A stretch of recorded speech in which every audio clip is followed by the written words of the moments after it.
we tried to remove some of the colonial structures. And one of them is the role of the governor.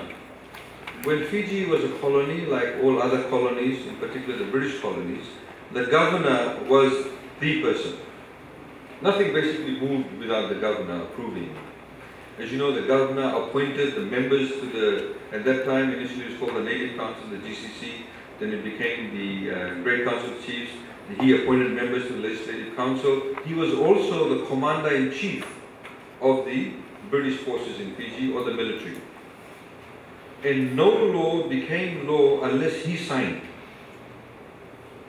When we became independent, the drafters of the Constitution simply passed those powers of the governor to the Governor General. And then when we had the first two coups in '87 and we became a republic, those powers were simply passed on to the president, without actually thinking about what was the impact of this and what was the historical significance of this. What this constitution does, it gives primacy to the elected parliament.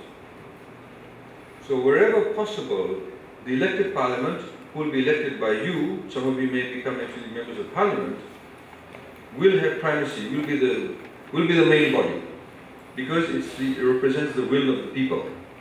So for example, there's if you look at presidential assent, it says if Parliament passes a law, normally the procedure is that it goes to the President signs. And in a way, it's his discretion.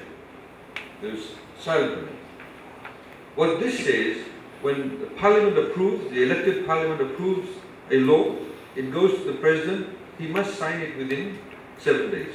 If it doesn't, it becomes law in any case, because the Parliament has approved it.